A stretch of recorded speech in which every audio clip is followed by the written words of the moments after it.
अस्सलाम वालेकुम। आज का जो हमारा टॉपिक है वो है क्लास स्विचिंग। क्लास स्विचिंग बहुत ही इंपॉर्टेंट टॉपिक है। इसमें हम डिस्कस करेंगे कि क्लास स्विचिंग एक्चुअली होती क्या चीज़ है, और उसके साथ साथ हम ये डिस्कस करेंगे कि क्लास स्विचिंग में जो जीन्स होते हैं उनमें क्या क्या मॉडिफिकेशन आती है, तब क्लास स्विचिंग होगी। तो इसमें जितने भी स्टेप्स होंगे उनको हम डिटेल में डिस्कस करेंगे। तो आप लोगों ने ये वीडियो एंड तक देखनी है। और टॉपिक स्टार्ट करने से पहले मेरी आप लोगों से रिक्वेस्ट है कि मेरे चैनल को सब्सक्राइब करें और ये जो वीडियो है अपने फ्रेंड्स के साथ शेयर करें और वीडियो को लाइक भी करें। तो चलिए टॉपिक स्टार्ट करते हैं। तो फर्स्ट ऑफ ऑल हम देखते हैं कि क्लास स्विचिंग होती क्या चीज़ है। इसको मैं आप लोगों को एक एग्जांपल से समझाता हूँ कि हमारे पास दो बी सेल हैं, ये एक बी सेल है और ये दूसरा बी सेल है। इस बी सेल से जितनी भी एंटीबॉडीज़ प्रोड्यूस होंगी वो सारी एक ही टाइप के एंटीजन को डिटेक्ट कर सकती हैं। मसलन जैसे यहाँ पे मैंने ब्लैक से बना दिया है, तो ये सिर्फ जो ये एंटीजन है सिर्फ इसी को ही, ये जितनी भी एंटीबॉडीज़ हैं सिर्फ इसी एंटीजन को डिटेक्ट कर सकती हैं। अगर कोई और एंटीजन आ जाए तो ये एंटीबॉडीज़ उस एंटीजन को डिटेक्ट नहीं कर सकती। तो इसका मतलब ये हुआ कि जो एक टाइप का बी सेल होता है उससे जितनी भी एंटीबॉडीज़ प्रोड्यूस होती हैं वो सारी एक ही टाइप की होती हैं। और इसी तरह अगर ये जो बी सेल है इससे जितनी भी एंटीबॉडीज़ प्रोड्यूस हो रही हैं वो जो इनका स्पेसिफिक एंटीजन होगा सिर्फ उसे ही डिटेक्ट कर सकती हैं, किसी और एंटीजन को ये डिटेक्ट नहीं कर सकती। ठीक है। और हमें पता है कि जो एंटीबॉडीज़ होती हैं वो किस बेस के ऊपर एंटीजन को डिटेक्ट करती हैं, वो होता है उनका वेरिएबल पोर्शन जो होता है एंटीबॉडीज़ का, उसकी बेस के ऊपर वो जो स्पेसिफिक एंटीजन होता है उसको वो डिटेक्ट करती हैं। अगर आप लोग यहाँ पे स्ट्रक्चर देखें एंटीबॉडीज़ की, तो जो एंटीबॉडी होती हैं वो 4 पॉलीपेप्टाइड चेन से मिलकर बनी होती हैं। 2 उसमें होती हैं हैवी चेन, ये रेड से जो मैंने बनाई हुई ये हैवी चेन, और 2 होती हैं उसमें लाइट चेन। और जो हैवी चेन और जो लाइट चेन होती है उसका भी वेरिएबल पोर्शन होता है हैवी चेन का, और लाइट चेन का भी वेरिएबल पोर्शन होता है। और इसी तरह जो दूसरी साइड पे होती है हैवी चेन उसका भी वेरिएबल पोर्शन होगा और इसका भी वेरिएबल पोर्शन होता है। और जो वेरिएबल पोर्शन होता है उसकी बेस के ऊपर वो एंटीजन को डिटेक्ट करते हैं और उसके साथ अटैच हो जाती हैं एंटीबॉडीज़। तो अब क्लास स्विचिंग में क्या होता है? क्लास स्विचिंग में ये होता है कि जितनी भी एंटीबॉडीज़ इस बी सेल से प्रोड्यूस होंगी वो सारी सिर्फ इसी ही एंटीजन को डिटेक्ट करती रहेंगी, लेकिन इनकी जो क्लास होती है वो चेंज हो जाएगी। क्लास कौन कौन सी होती है एंटीबॉडीज़ की? मसलन जैसे IgM, IgG, IgA, IgE, ये डिफरेंट टाइप्स की एंटीबॉडीज़ की क्लास होती हैं। तो वो जो क्लास होती हैं वो चेंज हो जाती हैं एंटीबॉडीज़ की, लेकिन जो जिस एंटीजन को वो डिटेक्ट कर रही होती हैं वो सेम रहती है। तो जो एंटीबॉडी की क्लास चेंज होती है वो किस बेस के ऊपर चेंज होती हैं? वो चेंज होती है एंटीबॉडी की जो हैवी चेन होती है उसका जो कांस्टेंट पोर्शन होता है वो डिसाइड करता है कि एंटीबॉडी की कौन सी क्लास होगी। जैसे यहाँ पे मैंने एंटीबॉडी की स्ट्रक्चर बनाई हुई है, ये हैवी चेन का वेरिएबल पोर्शन है और ये भी क्या है, उसका वेरिएबल पोर्शन है। ये है उसका कांस्टेंट पोर्शन, ये है उसका कांस्टेंट पोर्शन। ये सारा जो पोर्शन है ये कांस्टेंट पोर्शन है। ये जो मैंने रेड से बनाया हुआ है यहाँ से लेके, यानी कि यहाँ से लेके ये सारा जो पोर्शन है ये एंटीबॉडी का कौन सा है, कांस्टेंट पोर्शन है। तो ये जो कांस्टेंट पोर्शन होता है ये डिसाइड करता है एंटीबॉडी की कौन सी क्लास होगी। तो ये जो जब एंटीबॉडी की क्लास चेंज होती है तो जस्ट ये वाला पोर्शन जो है ये चेंज होता है, ये वाला पोर्शन चेंज नहीं होता। तो इसका मतलब ये हुआ कि क्लास स्विचिंग में उसकी जो एंटीजन के साथ अटैचमेंट की जो प्रॉपर्टी होती है एंटीबॉडीज़ की वो चेंज नहीं होती, यानी कि वो उसी ही एंटीजन को डिटेक्ट करेंगी चाहे उनकी कोई भी क्लास होगी, चाहे IgA है, IgM है, IgE है, वो एंटीजन उसी को ही डिटेक्ट करेंगी क्योंकि उनका जस्ट ये कांस्टेंट पोर्शन जो है वो चेंज हो जाता है, उनका ये जो वेरिएबल पोर्शन होता है ये सेम रहता है। तो इसी को हम कहते हैं क्लास स्विचिंग। तो इस क्लास स्विचिंग का ह्यूमन बॉडी पे आउटकम क्या होता है? तो जैसे मैंने आप लोगों को शुरू में बताया कि एंटीबॉडी जो प्रोड्यूस हो रही होती हैं एक ही बी सेल से, तो चाहे वो जिस क्लास में भी कन्वर्ट हो जाए, IgE, IgM, IgA, सिर्फ एंटीजन जो स्पेसिफिक जिसको पहले वो डिटेक्ट कर रही थी सिर्फ उसी को ही डिटेक्ट करेंगी। मसलन जैसे यहाँ पे इस बी सेल से जितनी भी एंटीबॉडी प्रोड्यूस हो रही हैं वो चाहे जिस क्लास में भी कन्वर्ट हो जाए, IgM, IgE, IgA, एंटीजन सिर्फ इसी को डिटेक्ट करेंगी, किसी और एंटीजन को ये डिटेक्ट नहीं कर सकती। तो अब इसका फ़ायदा क्या होता है क्लास स्विचिंग का? क्लास स्विचिंग से ये होता है कि जो एंटीबॉडीज़ होती हैं इनका इफेक्टर फंक्शन तब्दील हो जाता है। मसलन कुछ एंटीबॉडीज़ जैसे कि IgG और IgM एंटीबॉडीज़ कॉम्प्लीमेंट सिस्टम को एक्टिवेट करवा सकती हैं और दूसरी जो एंटीबॉडीज़ होती हैं वो कॉम्प्लीमेंट सिस्टम को एक्टिवेट नहीं करवा सकती।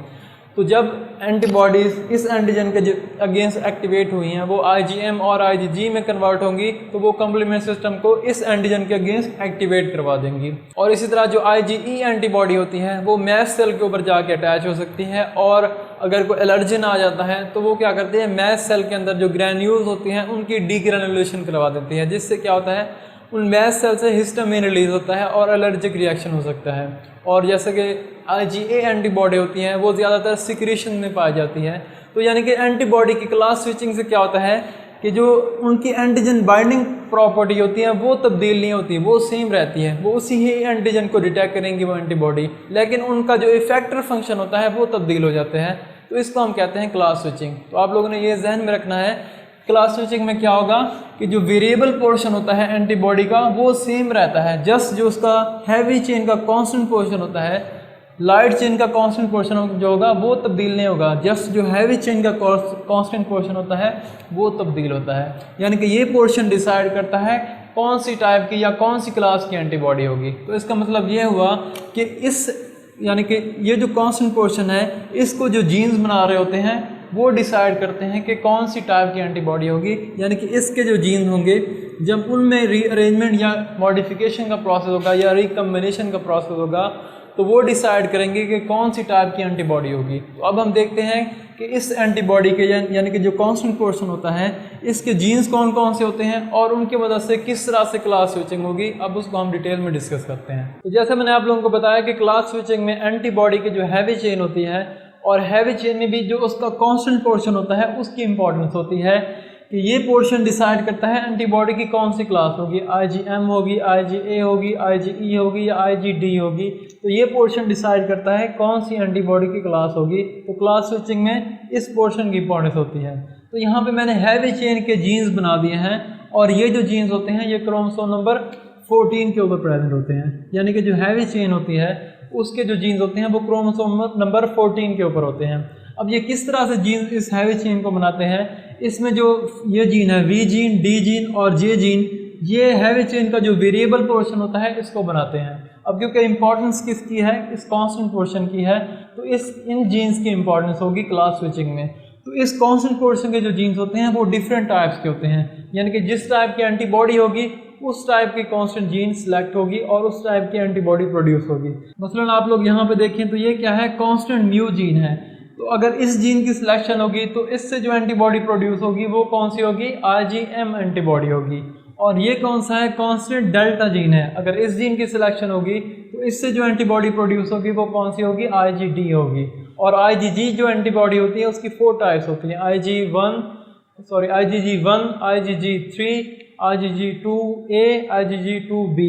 तो इसी तरह अगर यानी कि ये जो है कांस्टेंट गामा 3, इस जीन की सिलेक्शन होगी तो कौन सी एंटीबॉडी प्रोड्यूस होगी, IgG3 एंटीबॉडी प्रोड्यूस होगी। और ये जो जीन है कांस्टेंट गामा जीन 1, और अगर इस जीन की सिलेक्शन होगी तो कौन सी एंटीबॉडी प्रोड्यूस होगी, IgG1।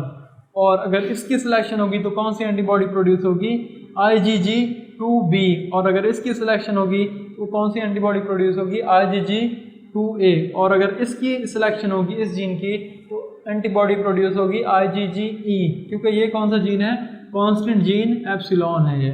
और ये कौन सा जीन है, कांस्टेंट जीन अल्फा है। और अगर इस जीन की सिलेक्शन होगी तो कौन सी एंटीबॉडी प्रोड्यूस होगी, IgA एंटीबॉडी प्रोड्यूस होगी। अब ये सिलेक्शन किस बेस के ऊपर होती है, ये इस बेस के ऊपर होती है कि इनमें से जो भी जीन V, D और J जीन के करीब होगा उस जीन की सिलेक्शन होगी। तो अगर आप लोग देखें तो यहाँ पे जो फर्स्ट ऑफ ऑल जीन्स की अरेंजमेंट होती है तो उस वक्त V, D और J जीन के जो करीब जीन होता है, कांस्टेंट जीन की जो टाइप होती है वो होती है कांस्टेंट म्यू जीन और कांस्टेंट डेल्टा जीन। तो इसी वजह से फर्स्ट ऑफ ऑल जो 20 सेल होते हैं जिनकी सरफेस के ऊपर एंटीबॉडी एज रिसेप्टर के तौर पे काम करती हैं, वो कौन कौन सी एंटीबॉडी होती हैं, IgM, क्योंकि ये जीन यहाँ पे इसके करीब है, और IgD एंटीबॉडी होती हैं क्योंकि ये जीन इसके करीब होते हैं। इसी वजह से ये फर्स्ट ऑफ ऑल ये 2 जीन एक्सप्रेस होते हैं और इसी वजह से IgM और IgD antibodies first of all produce होती हैं।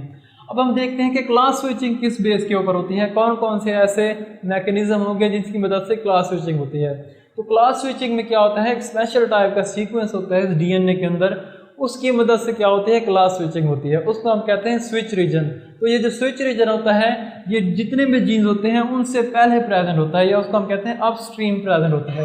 अपस्ट्रीम मीन्स कि ये जो जीन्स होते हैं इसके 5 एंड की तरफ प्रेजेंट होगा, यानी कि जो जीन्स होते हैं उनके इस तरह से होता है, एक होता है 5 एंड और एक होता है 3 एंड। तो ये कहाँ पे जो स्विच रीजन होता है वो कहाँ प्रेजेंट होता है, 5 एंड की तरफ प्रेजेंट होता है, यानी कि जीन से पहले प्रेजेंट होगा। तो इसी तरह ये जो कांस्टेंट म्यू जीन है इससे पहले भी क्या होगा, स्विच रीजन यहाँ पे प्रेजेंट होगा। और ये जो होता है कांस्टेंट डेल्टा जीन, इससे पहले स्विच रीजन प्रेजेंट नहीं होता। इसी वजह से जो मैच्योर बी सेल होते हैं उसमें ये जो होते हैं IgM एंटीबॉडी, यानी कि ये जीन और ये जीन इकट्ठे ही सिलेक्ट होते हैं और IgM और IgD की प्रोडक्शन होती है। इसके अलावा जितने भी कांस्टेंट जो जीन्स होते हैं उनसे पहले स्विच रीजन प्रेजेंट होता है, यानी कि इससे पहले भी यहाँ पे स्विच रीजन प्रेजेंट होगा। इसी तरह यहाँ पे भी क्या होगा, स्विच रीजन प्रेजेंट होगा।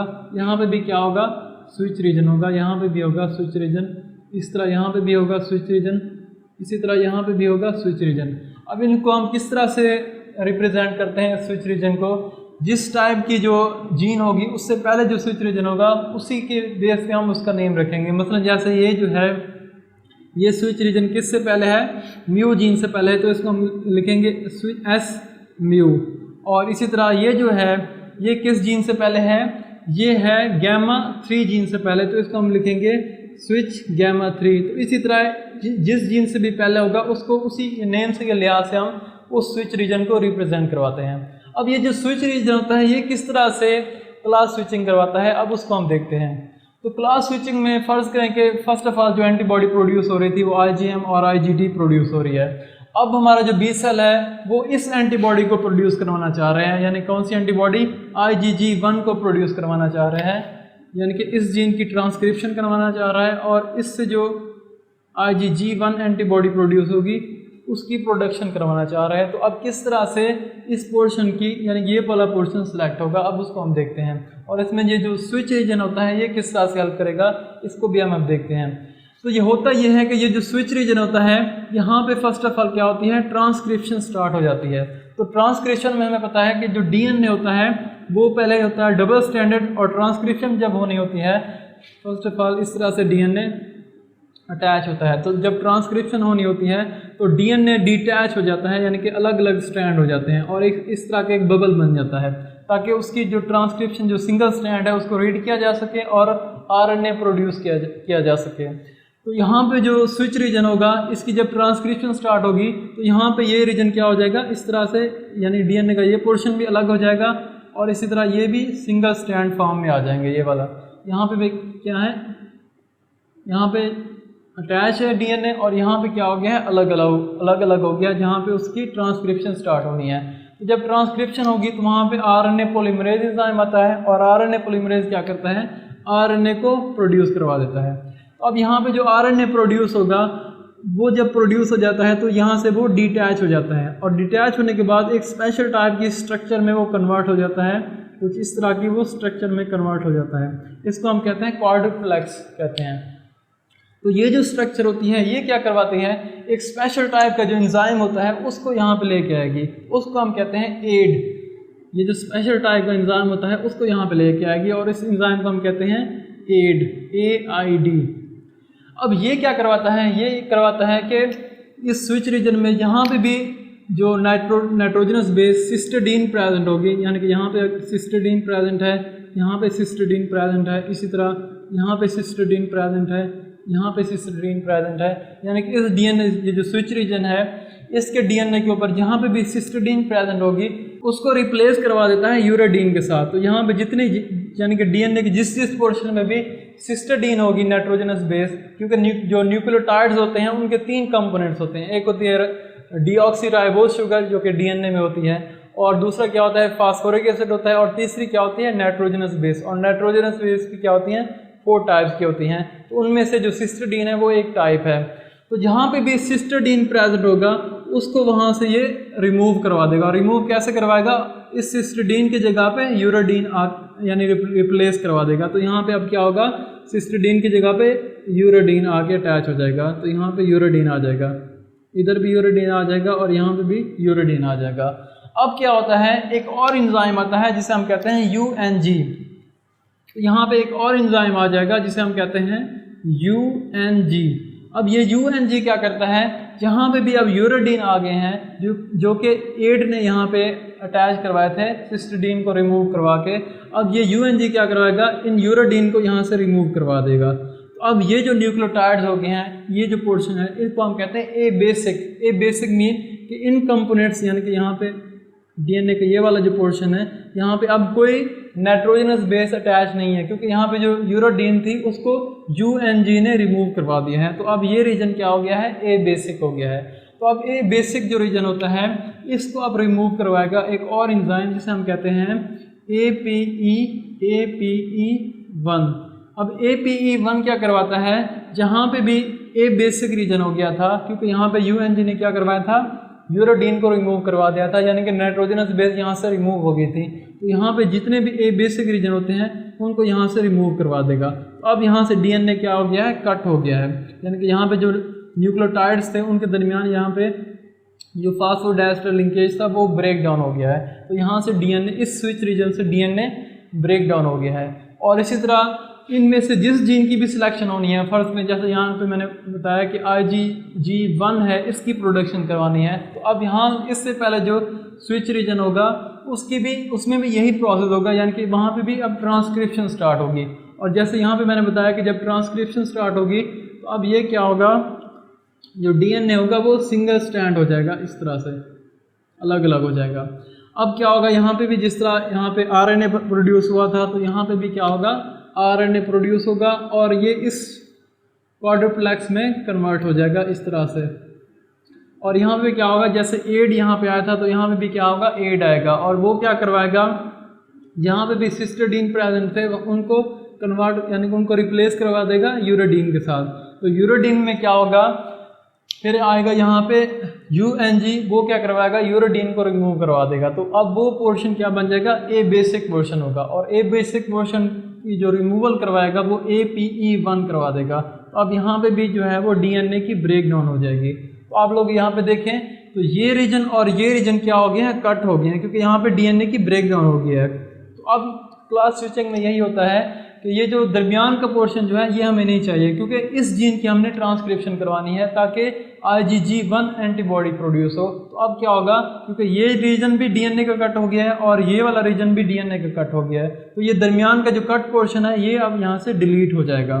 तो ये क्या पोर्शन हो जाएगा, अब डिलीट हो जाएगा। तो जब ये पोर्शन डिलीट हो जाएगा तो अब क्या होगा, V, D और J जीन जो है ये इसके करीब आ जाएंगे और ये दोनों एक दूसरे के करीब आ जाएंगे और DNA रिपेयरिंग का प्रोसेस होगा। तो जब ये एक दूसरे के करीब आएंगे तो अब ये इस तरह से होगा कि ये जो V, D और J जो हैं जीन्स, ये अटैच हो जाएंगे इसके साथ। ये जो है कांस्टेंट जीन γ1 जो है इसके साथ अटैच हो जाएंगे। और मैंने आप लोगों को बताया था कि इनमें से वही जीन सेलेक्ट होता है और उसी की ट्रांसक्रिप्शन और ट्रांसलेशन होती है जो कि V, D और J जीन के करीब होता है। अब क्योंकि इससे पहले जो स्विच रीजन था उसकी ब्रेक डाउन हुई है और इसी वजह से ये पोर्शन इसके करीब आ गया है, तो इसी वजह से इस जीन की ट्रांसक्रिप्शन और ट्रांसलेशन इनिशिएट या स्टार्ट हो जाएगी। तो उससे अब जो एंटीबॉडी प्रोड्यूस होगी वो कौन सी होगी, IgG1 एंटीबॉडी प्रोड्यूस होगी। तो इस तरह से क्लास स्विचिंग होती है। इसी तरह ये डिफरेंट जो कांस्टेंट पोर्शन होते हैं, तो इनमें से जो भी कांस्टेंट जीन सेलेक्ट होगा उसमें यही वाला प्रोसेस होगा, यानी कि उससे पहले जो स्विच रीजन होगा उसकी ट्रांसक्रिप्शन होगी और वो वाला पोर्शन कट हो जाएगा। और इसी तरह वो जो कांस्टेंट म्यू जो जीन था उससे पहले जो स्विच रीजन था वो कट हो जाएगा और दरमियान का पोर्शन रिमूव हो जाएगा। और फिर क्या होगा, VDJ और वो जो जीन है जिसकी ट्रांसक्रिप्शन करवानी है वो एक दूसरे के करीब आ जाएंगे और उस तरह से उस पोर्शन की ट्रांसक्रिप्शन होगी और उस टाइप की एंटीबॉडी प्रोड्यूस होगी। तो ये प्रोसेस क्या होता है, इसे हम कहते हैं क्लास स्विचिंग। तो आई होप आप लोगों को आज का टॉपिक समझ आ गया होगा। तो आप लोगों से रिक्वेस्ट है मेरे चैनल को सब्सक्राइब करें और ये वीडियो अपने फ्रेंड्स के साथ शेयर करें। और वीडियो देखने का शुक्रिया। अल्लाह हाफ़िज़।